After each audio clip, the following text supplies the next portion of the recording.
Bonjour, je suis Priscilla, je me trouve au village vacances d'Aigurande et aujourd'hui je vais vous présenter le métier d'agent d'accueil et d'information. Accueillir des gens, ça ne va pas être si compliqué. J'espère juste qu'ils ne vont pas être grincheux. Et puis je vais rester assise toute la journée donc je pense que ça va pas être si fatigant que ça.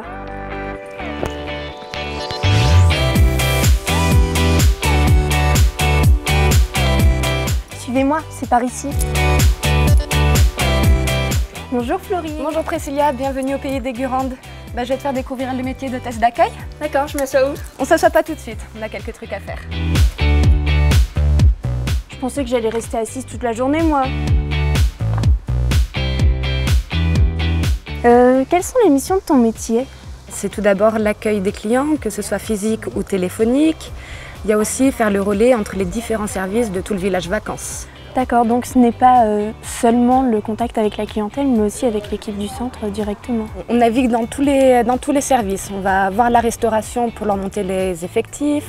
On va voir l'animation pour les clubs enfants. On va également dans tous les logements. On va communiquer aux femmes de ménage tout ce qu'il y a à faire. C'est très diversifié.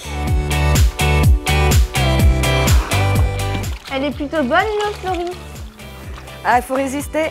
À la pause ou à la fin de la journée, il n'y a pas de souci, tu pourras en profiter. Et c'est quand la pause? Quelles sont les qualités requises dans ce métier? Alors à l'accueil, il faut être très souriante, il faut également être très dynamique, avoir le sens des initiatives. Il faut avoir un très bon relationnel, donc aussi bien au niveau des clients que par rapport aux autres équipes. C'est très important. D'accord, et toi, qu'est-ce qui t'a motivé dans ce métier? Et bien justement, le relationnel client.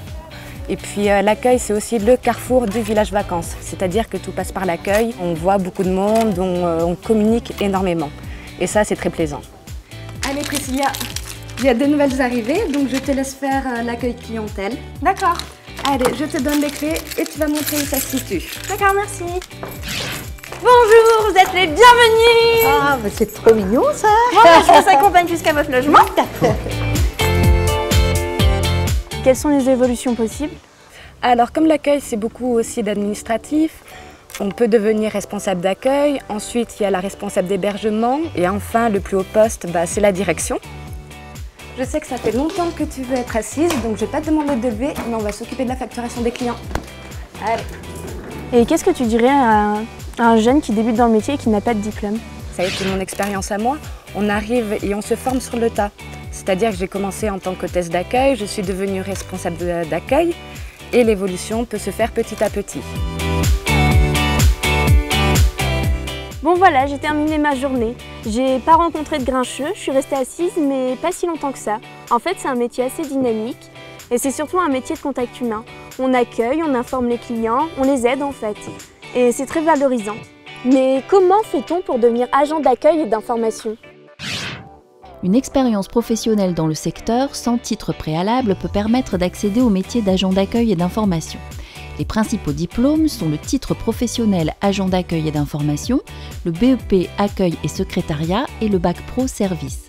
Après plusieurs années d'expérience, il est possible d'accroître ses compétences et d'évoluer vers un poste de responsable d'accueil ou de chargé de communication, voire même un poste d'encadrement ou de direction.